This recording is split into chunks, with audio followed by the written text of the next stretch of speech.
You are listening to Living with ADHD and CPTSD, available on Apple, Spotify, and wherever you get your podcast.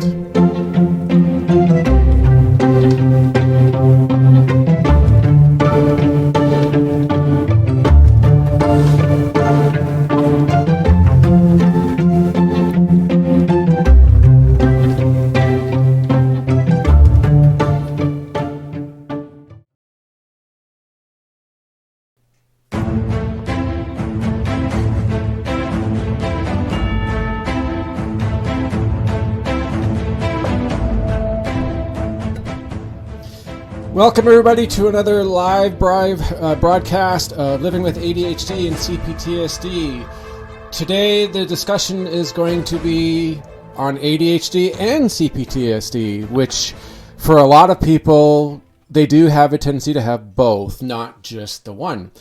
Today I have a special guest with me. Her name is Jess Kennedy, and she is from Australia, and she has been happy enough to join us in the wee early morning in Australia on Sunday. So, Jess, thank you for coming online. Welcome to my show. Thank you very much for having me. I really appreciate it. And more than happy to get up at 4:30 a.m. to be a part of it. Good. Yeah, I know. Not very often I get people who are up that early to come on my show. Because normally my guests tend to be from US or Canada or the UK, and the time's a little more reasonable for them. That's it, yeah. It's a good time for me to be up though, because my dogs shouldn't bark because they're still asleep. So it's a good time to do a podcast. So. Okay, excellent. So, as I said earlier, we're going to discuss ADHD and CPTSD. That was the whole purpose, of course, for my podcast, is because I do have both and I suffer from both at the same time, and they don't exactly just take turns. So a lot of times I have symptoms and issues with an ADHD symptom and having trauma or a trigger at the exact same time, and they mix together and make life very difficult and frustrating. And ironically, the word I like to use is complicated, because CPTSD is, complex post-traumatic stress disorder. So it's kind of an ironic word. So why don't you tell us a bit about yourself and some history on your own ADHD and CPTSD, and we'll go from there. Yeah, sure. So so like you said, I'm in Australia, in Melbourne, Australia. So when I was an early teenager, I was diagnosed initially with ADHD. And so that was like the early 90s, or like late 90s, sorry. And in Australia at that time, and I guess around most of the world, ADHD was a diagnosis that was assumed you grew out of.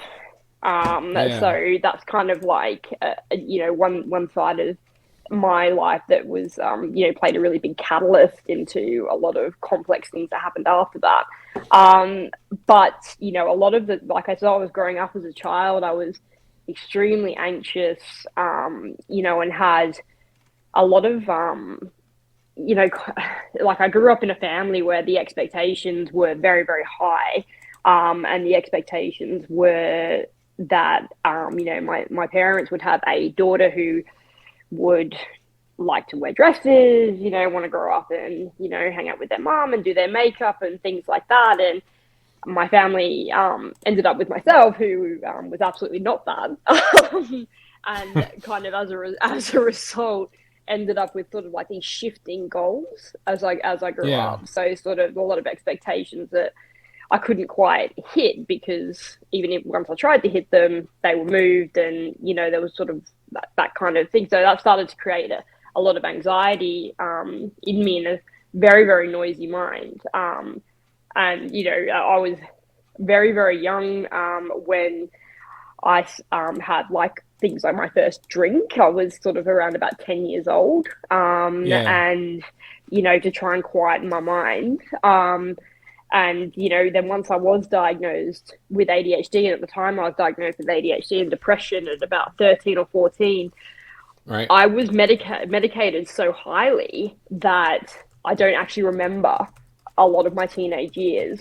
Oh, Yeah, so and then I was sort of scraped through my education, and it was, again, it wasn't a lack of intelligence or anything along those lines. It was more that I'd find it boring and just kind of not really fit into that sort of square box of normality that is expected of kind of like teenagers. So, you'd have groups of people, having parties and, sleepovers and things like that. And I'd kind of mask who I was in order to fit into that scenario, but then only to show who I really was, and then people not accept that.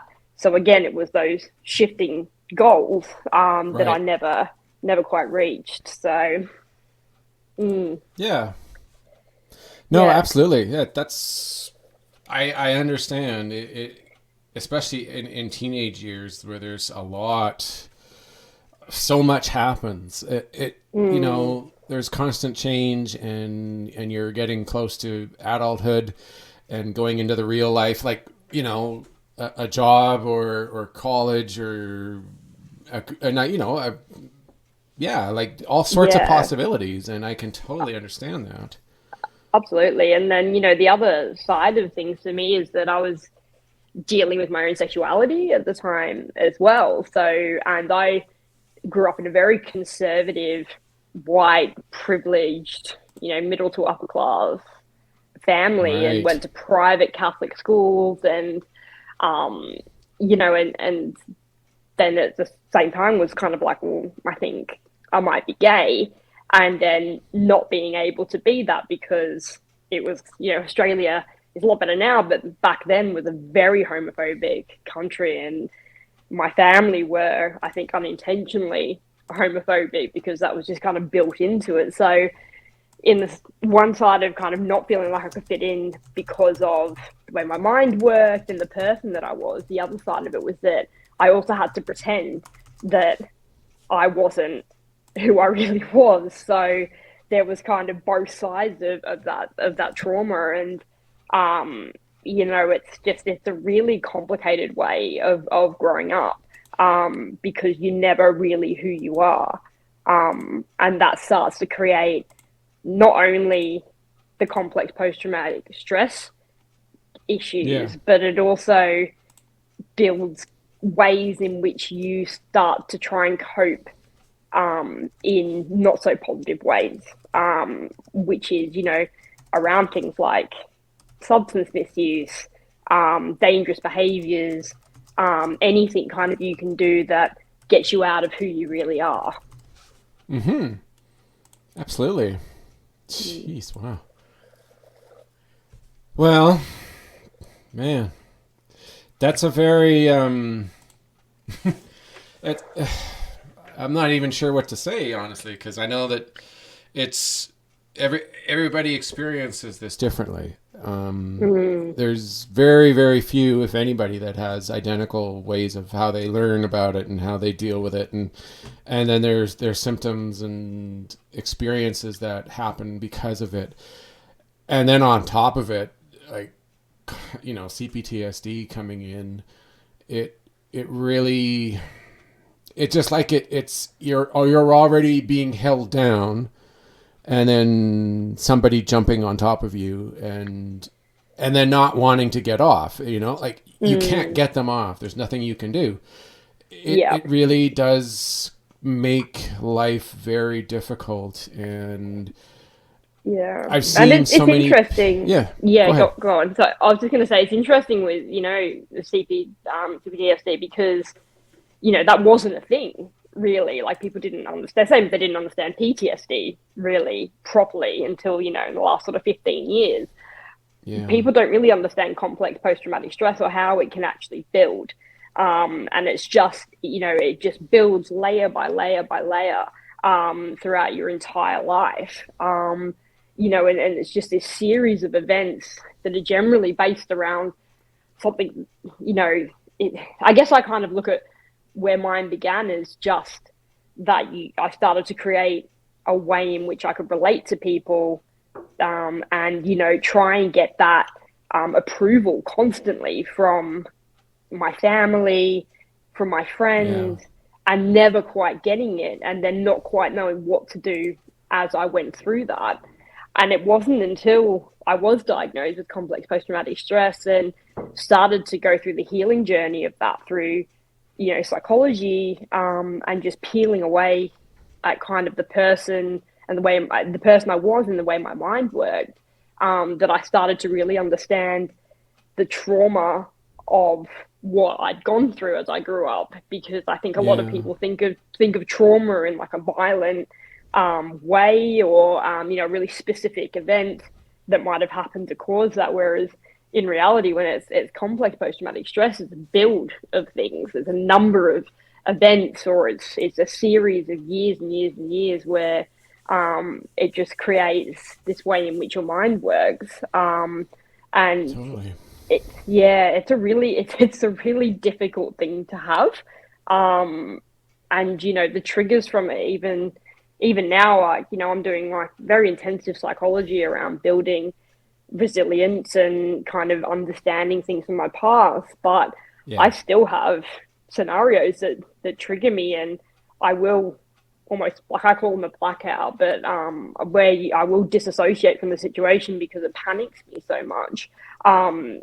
that of something, and in those states things will happen that I don't remember, and then I'll come out of it and I'll be like, oh, everything's fine again, and someone will say to me what I've said or done in those states, which could be, you know, things that could be quite shocking to people to hear, but in Yeah. reality isn't actually who I am. And if that person, who hears that doesn't understand, it can be quite confronting, and they may do something, because they feel you're going to do something silly. They may then, try and do things to try and help you, and actually you don't need help because once it's passed, you're fine. Yeah. So it's, yeah, very, very complex.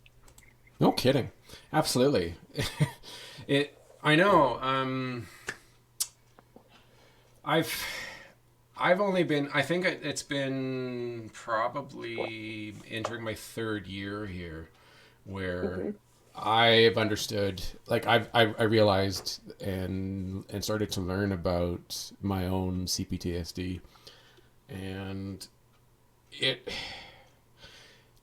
it's not something that you just like when you go to school and you read a book or you have a teacher show you something on the board and eventually you learn it and you go, okay, I understand.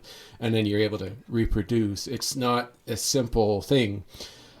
For the longest time, I had extremely difficult, time understanding how and why it was happening and where it came from, and then when I would get triggered and I'd be blended and or I'd be dissociating because it'd be like the present time or my thoughts that I was having were like too much to handle. So I would either, find a way to get away from them and think of something or have happy thoughts or do like eat out of, just stress eating, like, instead of dealing with it and sitting there with my trauma, I would find ways to get away and to dissociate. Mm. And it was always difficult at the beginning, and to some days it still is hard to get and hard to grasp, but especially at the beginning it was really hard to understand just how easy it was to become triggered or to not Yeah. feel safe. And I was so used to the way things were for such a long time that to me this was normal. Like it felt Yeah. like normal. Like I thought it was me. Like I always thought me getting angry at someone and saying things that were hurtful or sounded really childish, that people would look at you and just go, what are you saying that for? That doesn't, like, what, do you Yeah. realize what you're saying? And and Yeah. and I always thought, well, that's me. That's the reality. And it took a long time to understand and to finally admit and accept that for a long time of my life and daily for a large period of it, that was not reality. That was a skewed reality based on like past trauma and often being triggered Yeah. and blended. And it was difficult to just see that and go, yeah, I understand. And on top of it all, know what to do, like how to take care of it, how to fix that, so that in the future, instead of dissociating and running away or saying something that was inappropriate to somebody, you would be able to recognize that something's wrong. I'm triggered. I don't feel safe. Instead of just pretending or ignoring it and, moving forward like I always did in the past, I have to learn to step away and like there's words like I need to process, I need to work on this, I need to take time and sit there and feel it, or do the work that I've been given. Like the therapist says, Yeah. do this work, do grounding techniques so that you can, that you're able to come out of this and not be blended. And then you can see it from an adult's point of view. It's not easy. It's never been something that you can just pick up and go, I got it. And then you never have it again, because Yeah. it's like the word is, it's so complex. There's so many little roads and unknown places that you don't even realize your trauma is coming from, or the complexity of how it's built and designed, and especially because of the fact that it's been so long. It's not like it's 2 years of trauma and there's very little to fall back on. There's a lot of past, and it's not like you're going to remember it all. You're not going to go, oh, okay, I have my 40 some years of trauma and here we are. It's never that Yeah. simple. Yeah, it's not like you turn around and you're like, oh, there you go, we'll just fix that 20, 25, 30 years of your life and you can just Yeah. move on. It's, like the progress I've made with it. And again, it's sort of the combination of, being re-diagnosed with ADHD and I also have like bipolar and, which, Right. I'll go into in a moment, but the complex post-traumatic stress, and I was diagnosed with it. I had no idea what it was. And I had to do like a bit of research into it. And when I did, I was like, okay, this is interesting. And when I started to do psychology, which was, I'm coming up to 12 months, so my psychologist is going to get a card soon because she's outdone every other person who's tried to do therapy with me. So, but she kind of has worked really hard with me to build kind of what does make me feel safe and what Yeah. understanding triggers and part of that was for me, which was really complicated, was that I had to make some really difficult decisions about who was close to me and who was safe for me to be around, which actually resulted in me completely distancing myself from my immediate family, Right. because that trauma and those triggers, just when I was around them, would build, and I would get to a point where I would either be angry, I'd burst out in anger, or it was panic attacks, anxiety, and then for me, being in recovery from substance misuse and CPTSD was a huge trigger for me with substance use. I'd get those feelings and I'd be like, I don't want to feel this. I can't feel this. This hurts. I'm not safe. And so learning how to not just numb that with drugs and alcohol and instead creating situations that are safe. That's what I had to do. And, that was one of the most difficult things I had to do, was just be like, you know what, these people aren't safe for me. And Yeah. that, and so I had to move away from them. And, in addition to that, I also keep my circle of people, like friends and things like that, very tight. And because outside of that, and I still have it now, is that, I try my hardest. It's a weird thing. It's like I try my hardest to have zero expectations of people because I don't want to be disappointed. So I go into things thinking, everything's going to be awful. And that way, when it's good, I feel better.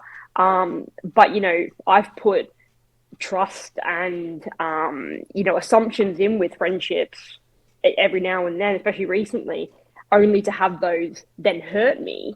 And I've been like, okay, well, actually, that person wasn't safe. But now, instead of being really hurt to the point where I want to, lapse or relapse in my recovery, I actually now look at that situation and say, okay, well, why has that person done that?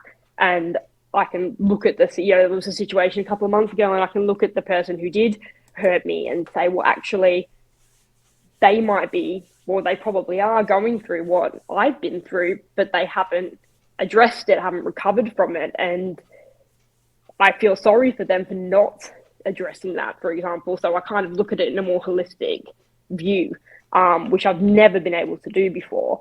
So whilst it triggers and it does all kinds of things to you, I can reflect down the line and say, okay, well, actually, that's not my fault.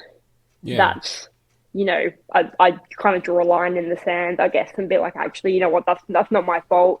That's not, I reacted in a way that wasn't right, but I can't help that because of who I am. But actually, in those situations, the people who have hurt me, they've got their own journey, and they need to deal with their own things. And again, in recovery, what I've had to learn is that I can't control anybody else's feelings, anybody else's judgments, any other people's stigma thoughts. I can only control what I do, and absolutely. I can work on controlling in the way I think. And once I started to go, this is really important, things did start to get a lot easier. Right. Yeah, for sure. Now there's one thing, see, I've been doing the Twitter, like on Twitter for with this show for just over a year now. And I've noticed, now I'm not saying that this is common with a lot of people. I'm saying that there's always a percentage or a small number where they don't take ownership of their problem.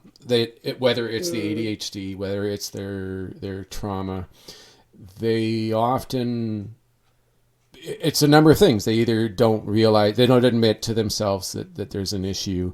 They blame other people for the problem.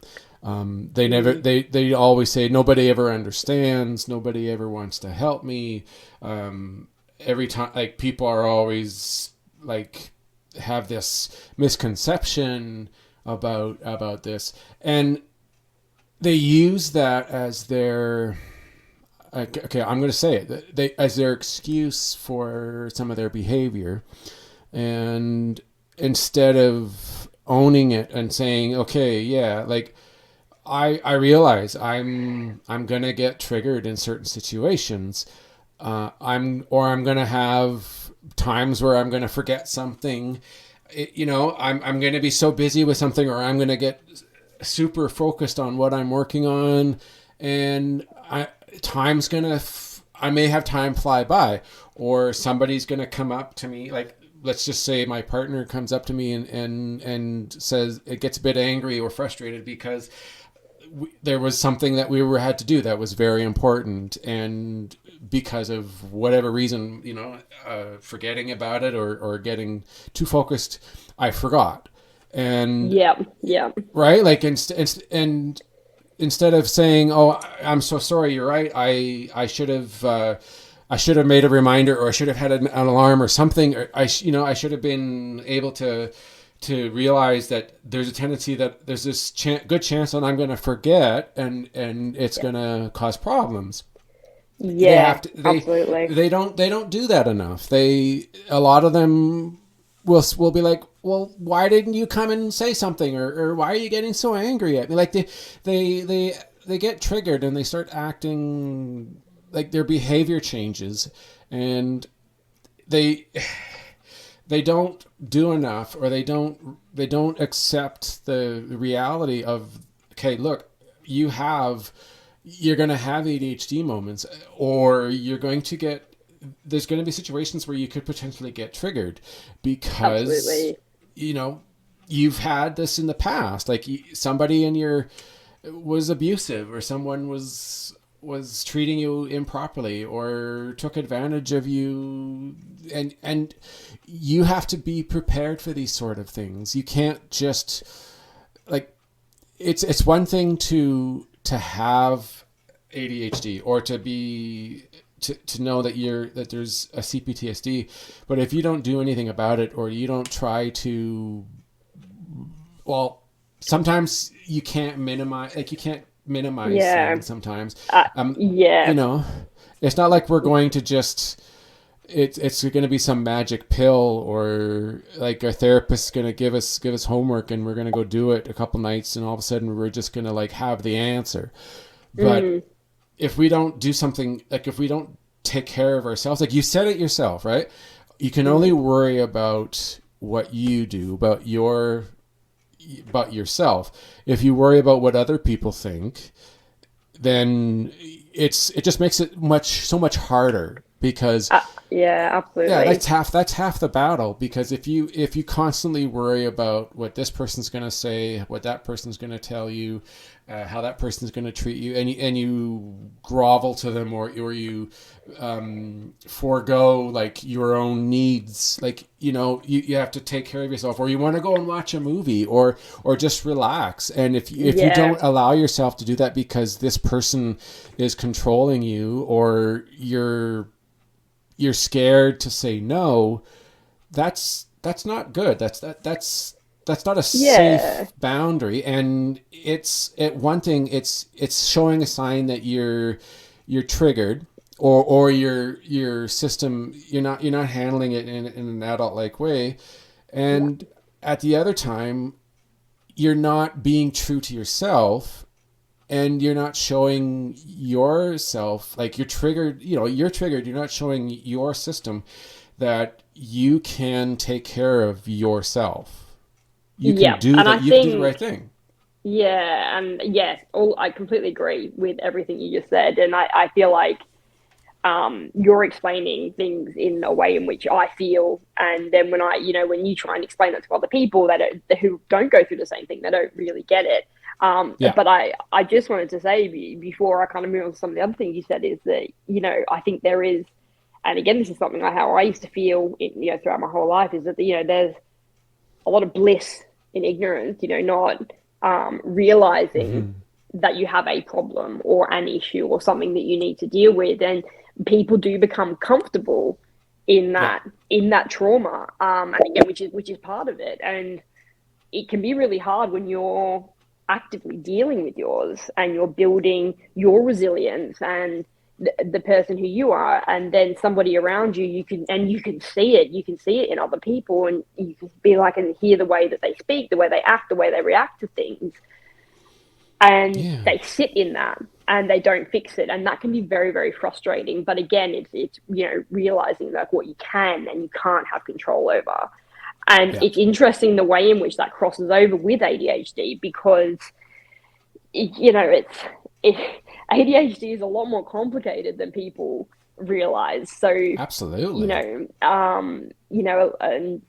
one of the things at the moment, and I think it's wonderful that there is this awareness now around ADHD, and that people, especially women, being diagnosed as they're older, because they're inattentive, and as a child that was never recognized, and so they've gone through their life really struggling, and then they're getting diagnosed later, either because of this awareness or their children are diagnosed, and it's kind of this crossover where they're like, oh, okay, actually I think I might have that.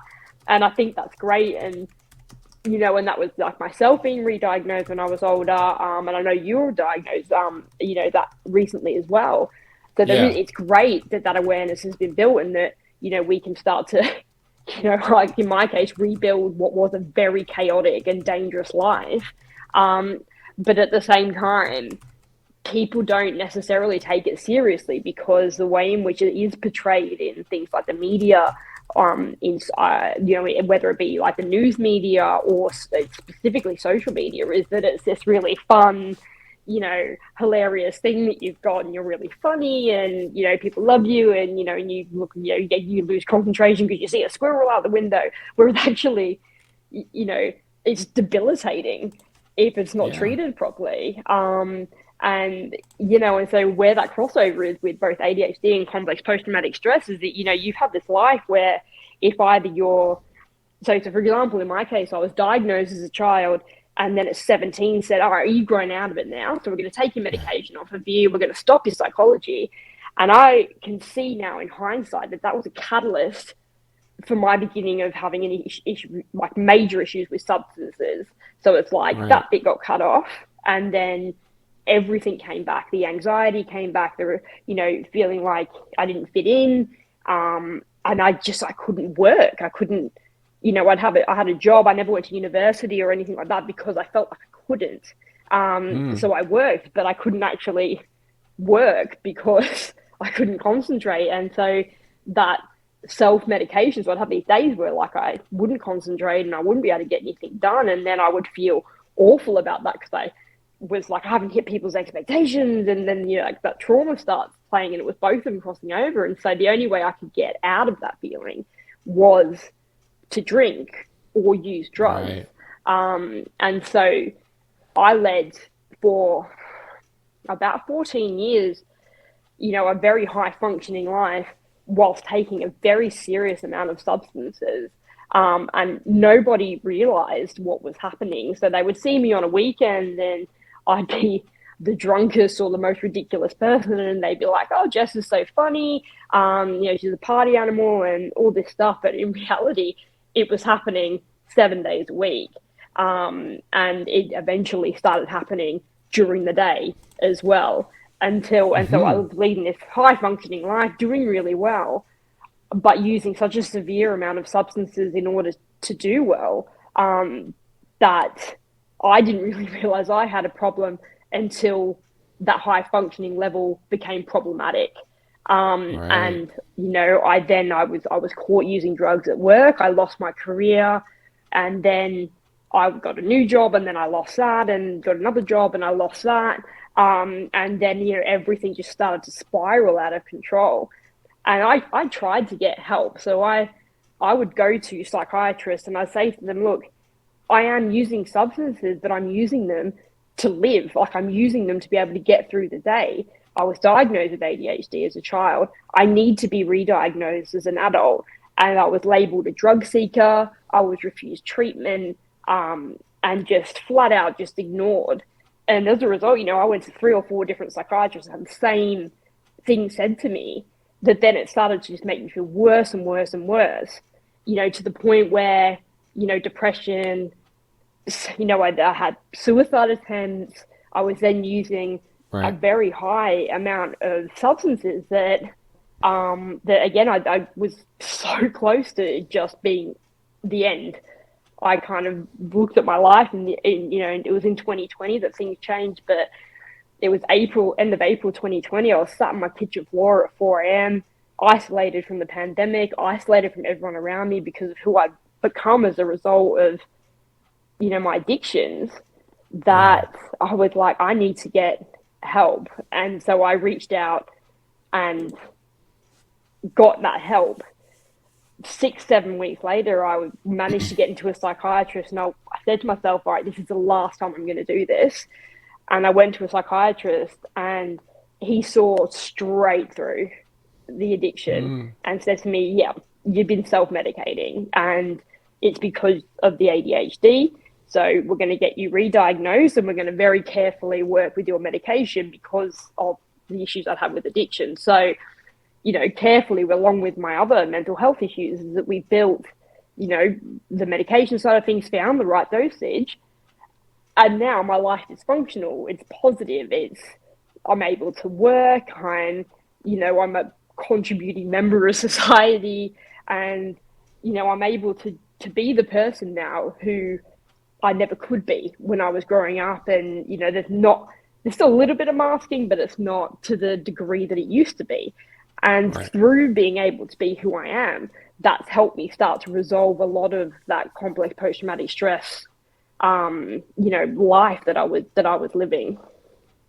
Yeah. No kidding. Mm. It sounds like you've been through so much in that time frame that your experiences and just like you came to a realization, like that one you believed that you required these all this different addictive like drugs and alcohol in order to help yourself, to make you feel like a person, like and nobody, I think nobody realizes, or maybe they do, and it's just the desire or that need to feel normal is so strong that they do it anyways. It's the damaging effects that it's doing at the same time. Yeah, It's really sad and unfortunate that that's what ends up happening. And you know it doesn't take much. You look at all these famous people in the past who we don't realize, we had no idea that they were going through what they're dealing with, right? It could have been a lot of trauma, it could have been just mm, due to what they're doing, or maybe something in their past that was pushing them or making them feel inadequate, or that they weren't enough. And then they get into the drugs, or they get into the alcohol, and they're damaging their system. And all of a sudden one day they die, and it's way too soon, and everybody's like, mm. I had no idea. And Yeah, a lot of yeah, them weren't. absolutely. Yeah. And the thing is a Yeah. lot of them weren't willing or weren't ready to ever talk about it. Like, I can't imagine too many of them all of a sudden one day would just say, I'm struggling. I can't help. I can't do anything about this. I need help, Mm, and be vocal about it and verbally tell people. Like, I know yeah. more and more people. I actually, it's interesting. I just I was listening to a podcast a couple days ago, and there's more people in the music industry that are finally saying enough. Right? There's too much um, like too much being put on them, too much pressure to Mm, constantly be working and constantly be doing music and touring day after day after day, and never getting a break, and never having family time, or never being able to take time for themselves, and they're stepping away, yeah. and right in the middle of tours, and saying, we're going home, we can't do this right now, we need time for ourselves, Yeah. because it's too stressful mentally, and they're standing up and saying, I need to take time for myself, where 20 Yeah. years ago they would have been way too scared to even think about it, and who knows where Yeah. they could have been. It's nice to see. Absolutely. Yeah, It it's is. Yeah, it's good yeah, because, and it's, with addiction, and we've got a very long way to go with that around stigma, but, around mental health, yeah, things are like spoken about now. yeah, And that is fantastic, because like I grew up in a world where anxiety, someone really knew what that was, and you still get that classic, can't you just not be anxious about that? And it's like, well, yeah, actually, no, that's not quite how it works. But exactly, yeah, you're right. Like being able to, like, self care being something that people talk about really actively is really positive, and yeah, recognizing in yourself when you do need to take a step back. And that's again like a really big thing that I had to learn because with my ADHD, like I was like, okay, yeah, I can do this, I can do that, and I will work really hard, and I'll, do this stuff because I love it. But actually, I'll burn out if I do that. And specifically, I actually work in the addiction and mental health field now. So I work as what we call a lived experience peer worker, which I think in Canada is pretty common. It's very, very new in Australia. And I work with people who stood where I once stood, And I love that. And I love that I can use Yeah. my past to help people, my own experiences. But at the same time, I have to have very strict boundaries around the way in which I work and be able to switch off when I need to. Because if I don't do that, then, I will not be okay. And so I have to really balance that. And that's something that is talked about more and people are starting to do. And I think that's really good. But I think reaching out for help in a crisis, or when your life is at the level where it's unmanageable, whether it's due to substances, whether it's due to undiagnosed ADHD, whether it's due to trauma that hasn't been addressed, or mental health diagnoses or misdiagnoses, that is still very stigmatized, so people talk about mental health and they love that, and they're like, yeah, absolutely, I'm sorry you have anxiety. But actually, the minute someone is in a mental health crisis, people don't know what to do. And it's, they don't realize that actually an actual sort of really big mental health issue can be terrifying and dangerous, and people don't quite know how to deal with that. And that's something, that's sort of the next step, I think, that, the world really needs to take. Yeah. I think that there's two big examples that happened last year in athletics that unfortunately is proof that we have a long way to go as a society when it comes to mental health. You may have heard about this. I'm not sure, but there's two examples. Tennis star Naomi Osaka and gymnast from the U.S. Simone Biles.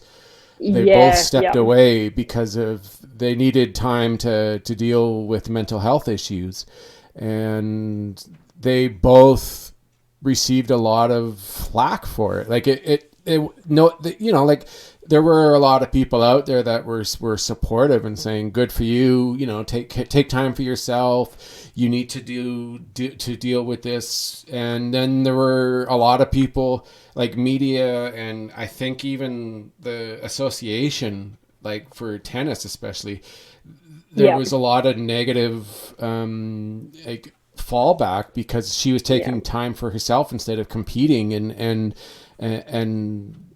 people they couldn't understand why she was doing this, and like with Simone, like at the same time she stepped away from the Olympics, and they're all going, why? It was really a lot of mixed feelings, and some people accepting it and some people thinking that that's not right. We haven't gotten to the point yet.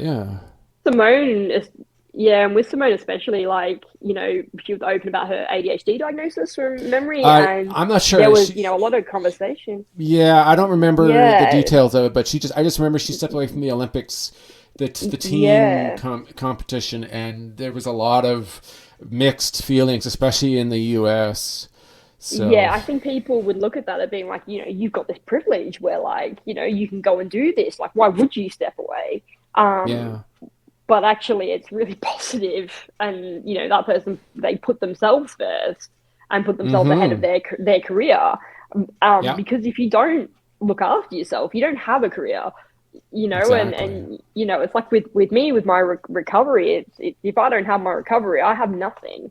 And it's no different to a famous sports person or a singer or anyone who is in the public eye. Like, they only have that opportunity if they look after themselves. If they don't look after themselves, and they no longer have that opportunity. So putting yourself first is really important. And it's a really important lesson to learn. And when people who are in the media spotlight do that, there is this judgment and things like that. But a lot of us, I think the statistics in Canada are the same, but we said that like one in 4, 1 in 3 people will suffer from a mental illness at some point in their life. Yeah, and really that's almost everyone. Do you know what I mean? And so to look at somebody stepping away and doing self-care and looking after themselves, I think a lot of people will look at that in a negative way because they don't do that when they should be. And they don't recognize it. So there's a lot of, I'm just looking at this website right now and showing all these musicians who have dealt with mental health issues. And it's quite surprising, to be honest. I didn't even realize how many there were.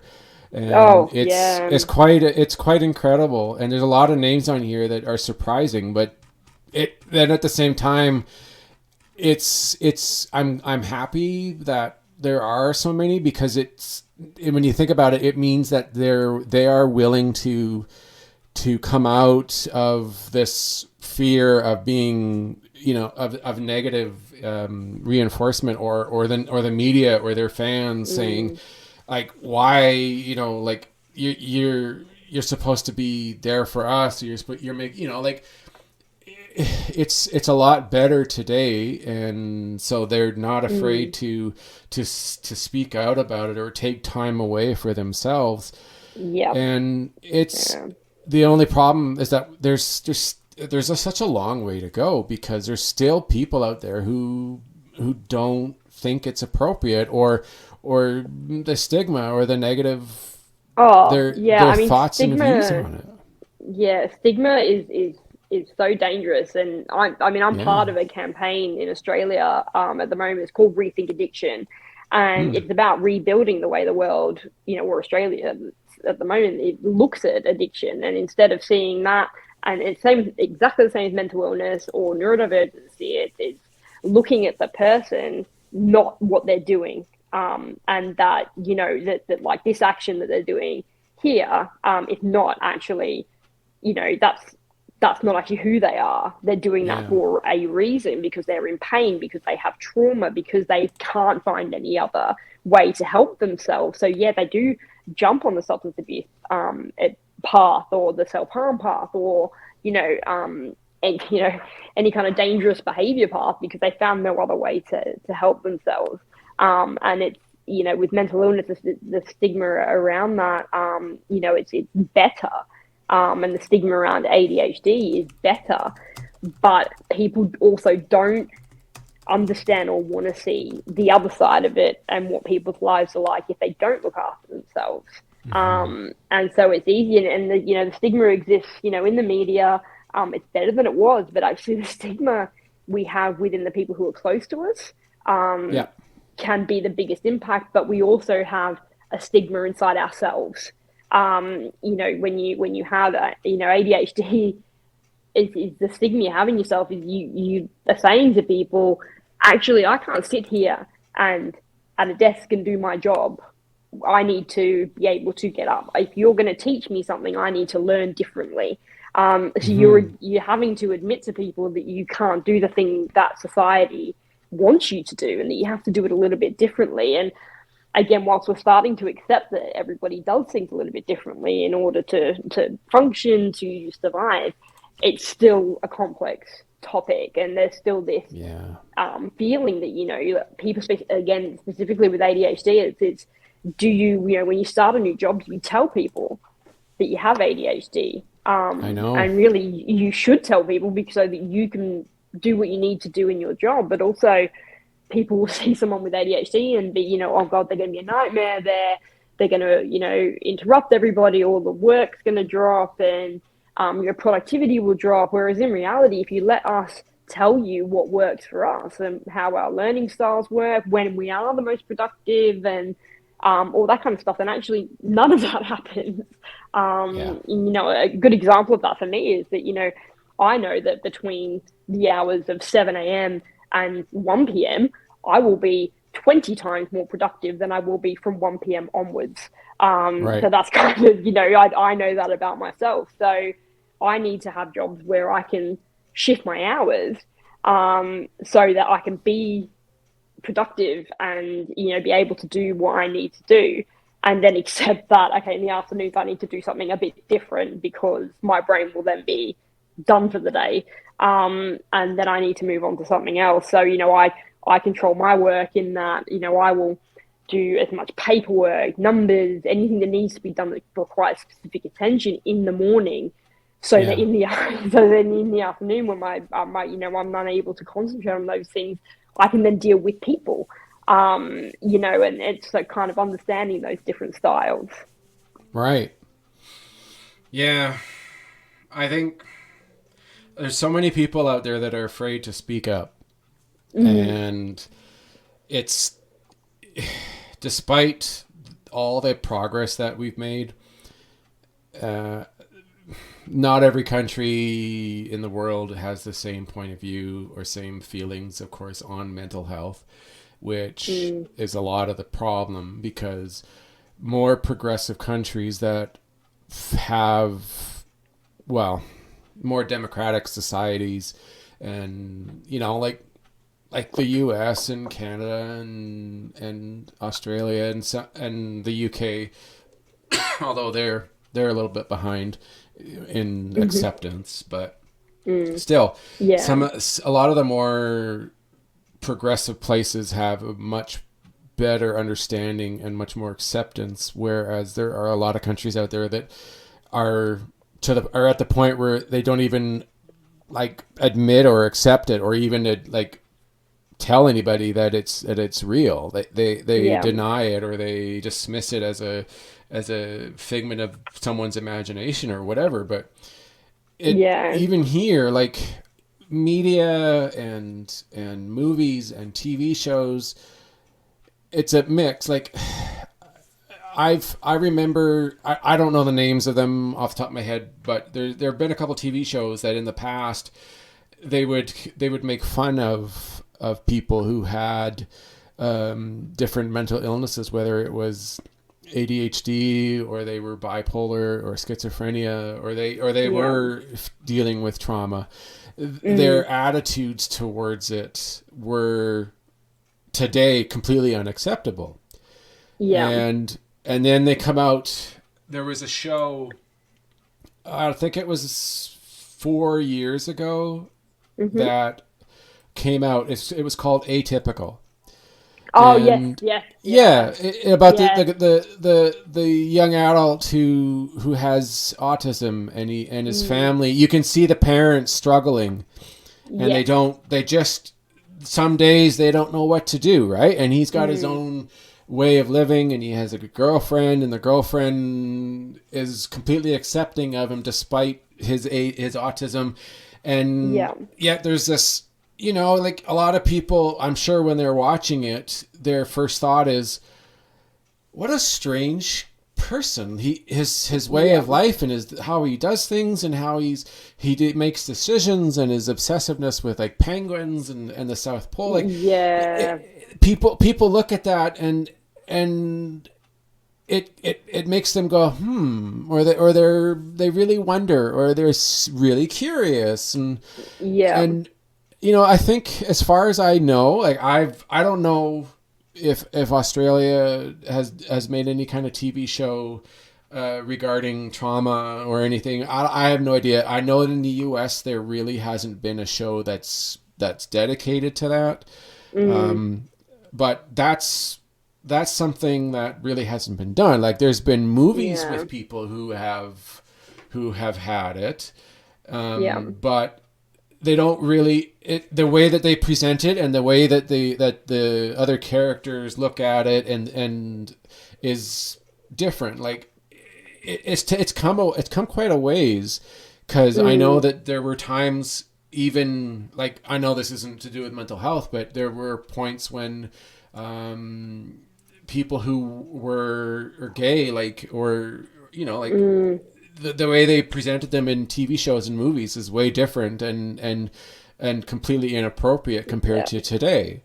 yeah. And Oh, absolutely, yeah, and it's yeah, yeah, I completely agree with you. It's sort of yeah, in the LGBTQI community, yeah, in my community, the way in which we're portrayed on TV sometimes, like, that's not who we are. Like, yeah, that, you know, a lot of relationships, homosexual relationships have a happy ending. Like, yeah, like it's not everything is not dramatic. And it's sort of this really weird way of looking at it. Whereas now you are starting to get, films and TV shows that shows things in a positive light. And that's fantastic when it comes yeah, to mental health. I mean, me myself being diagnosed with bipolar one, and I'm predominantly manic, and people don't really understand what that means. And people, you send someone, oh, I've got bipolar, and they're like, oh, you're crazy, like you're insane, you're a nightmare. And really, actually, when you are medicated properly, you live a very functional, normal, so very like productive life. And Yeah. it's not what it's shown on the TV. Like some stuff, the TV show Shameless, right? So there's very extreme views on mental health, but that actually shows, there's a mum in that who has bipolar, and that's actually a very accurate portrayal of what bipolar is if it's not medicated. So it's that up here where you're just chaotic and all this stuff's happening, and then if you're not medicated, you drop back down again, and you may not come out of that depression for months. So that portrays it really, really well. And in one season, the mum in that, she checks herself in to somewhere so she can get help, and steps back, and it was that self-care model. And I remember watching that going, this is fantastic. This is a very good portrayal of someone who needs help and has decided to get help, and then shows the pattern of them being functioning down the line.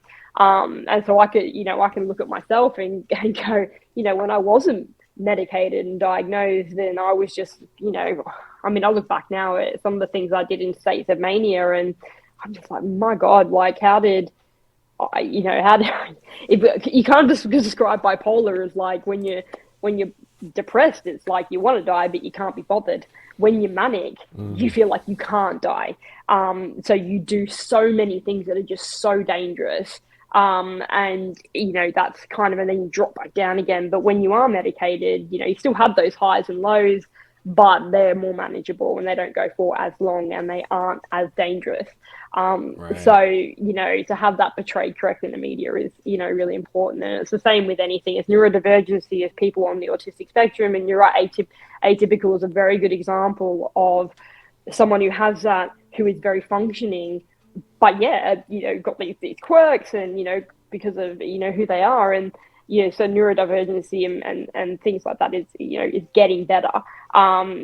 But with mental health, I think there's still a bit of a way to go. So, but we're on the right path, I think. So, yeah, I think the way the first thing, and it is starting, but the first thing that has to change in order for it to really improve is the people that we look up to, like media, movie stars, musicians, and politicians even. Like that's the hardest one. But a lot people who are exposed to everybody, and they have opportunities to say something, or to speak out and give their opinion or their thoughts on whatever, even if it's through their own experiences and themselves saying, I suffer from mental health problems, I am this, or just doing a monthly or a weekly kind of support, it's exposing it to people and trying to normalize that mental health is extremely common. And I think that's what people don't understand and don't realize, is that it's way more common today. At any point it was, but it's a lot more common than we know. Because I think there are still people out there who believe that it's a small percentage of the population that deals with mental health issues. And the reality is that it's a lot higher, and it's just because so many people still are afraid to say something. And until those people who are afraid, they then, like myself, go down a path because they don't want to admit that they have a problem because of pride or because of judgment. So then you will go down a path that can be very problematic. And that's I think that's just so sad, because it's specifically to addiction, it's about 86% of people who have a substance misuse disorder also have a mental health issue. And that's what needs to be addressed in order to address the substance misuse, because the two go hand in hand. And so, it's really hard to admit that you have a problem. So whether it's again in addiction, or whether it's just simply in mental health, and saying, these things keep happening to me, like with complex post-traumatic stress, it's like, I keep panicking at this thing. These tiny things are making, I always think someone's mad at me, or, and as a result of that, I do this. And, you, to try and explain that to some people, they're not going to understand that. No. But if you are able to get help, and that's also the thing, is access and removing barriers to treatment, your life does get manageable and you can move forward, and things will be okay. But it's explaining to people that it's okay to ask for help. It's okay to admit that you are struggling, and it's okay to look at that from a medical point of view. It's okay to look at that from a holistic point of view. It's about going down different journeys and different paths to find out what is right for you. Not everyone will get on with psychology. Not everyone will get on with medication. It might be that they need to go down a different, like a spiritual path. It's, no one's recovery in any sense is linear. It's never the same. And it's accepting that everybody's a bit different. And when we do accept that, the world is a lot easier for people like, yourself and me, and, and the 1 in 3, 1 in 4 people around the world who are suffering. It makes the world a lot easier to navigate. And I think that's very important. Absolutely. I guess it's something that's going to take people being less afraid to say something, to speak up. But I think a lot of it, and I'm not picking on older people, but a lot of it is a generational. Oh, I'd pick on them. You're absolutely right. Yeah. Yeah. It's a generational thing. Yeah, absolutely. Like, and it's a lack of education. Yeah. Yeah. Because they, like, my family is a pretty good example, to be honest. They grew up. There was a lot of family members in it, and in that family, and they grew up with the understanding that, and this is obviously common everywhere, is that you don't speak about your feelings, or you don't talk about your problems. If you're dealing with something, you keep it to yourself, and you can talk to it maybe with your priest or your church person, or or maybe you can talk to it with your mother, but even then, don't be public about it. Yeah, exactly. And now more and more people, of course, are starting to come out, like, say that, I'm dealing with this problem, and there's a good percentage of those in that generation that are, going, I don't know, you really shouldn't be talking about this because it's not smart, it's not the best thing, and people, it's sad how easily that when they say that to somebody in their family, or just to a person in their younger generation, how it affects them, and they take it to heart, and they go, okay, well, I'll be careful who I say it to. They're they don't want to speak out and say, I don't care, I'm going to say something. This needs to be said. People need to be aware of this. It doesn't happen that much, and it should. And that's the sad part, is that and you're absolutely right. And that's why, like, for me, one of the biggest things that helped me throughout my recovery journey of recovery and building of the person I am today was hearing other people's stories and knowing that I wasn't alone. So I know how important it is to speak about it. And that's why I do. And if that makes people uncomfortable, if that makes people judge, if that makes people not want to, be connected to me anymore, then that's their problem. And that's one of the biggest things I've had to learn. And it comes back to what we spoke about at the start, is around that I can't control how those people are going to react, but I know that what I'm doing is going to help people. So that will be what I'm going to do. Good. Yeah, exactly.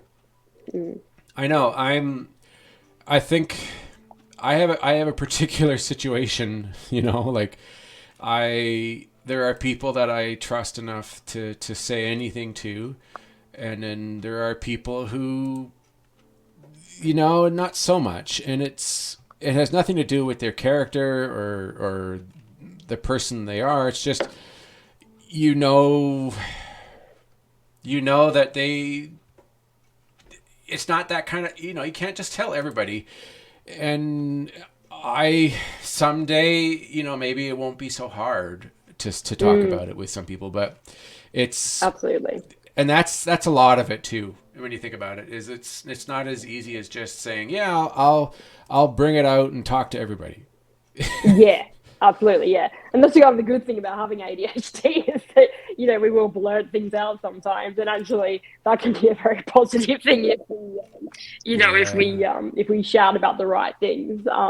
We can be incredibly persuasive and very animated and get people's attention. So doing that in a positive way around something that needs to be addressed is it's a really great attribute to have. So yeah. Yeah, for sure. It's too bad. And like, I know that I think society in general is probably, how do I put it? 50 years at least away from seeing. Oh yeah. Yeah, to the point where it's going to be a normal. I hate saying normalized, but I want to say like accepted as cancer. Like diabetes or it's something that you have and it has to be treated, and that's okay. And we will get there. It's just we have to work on it, and it's. And I hate to say it, but it is a generational thing, and eventually we will get there. There's one thing I just want to show.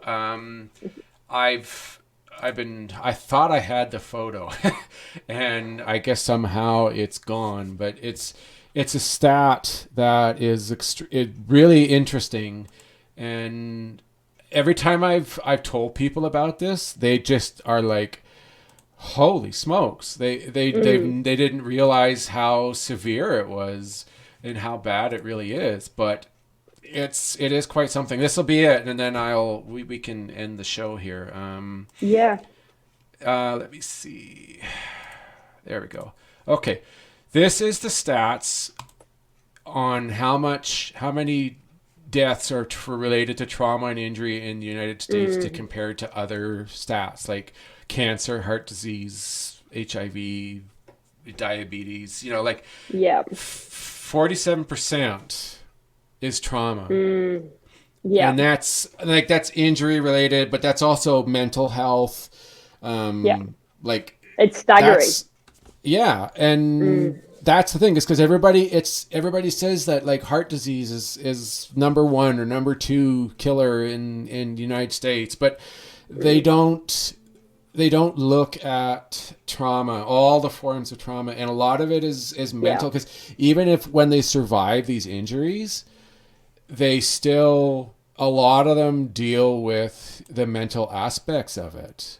And absolutely. they don't ever get help. And a lot of doctors, they don't really offer or suggest it. Even if they're perfectly fine, they hardly ever say, maybe you should see this has been a big thing. This is traumatic.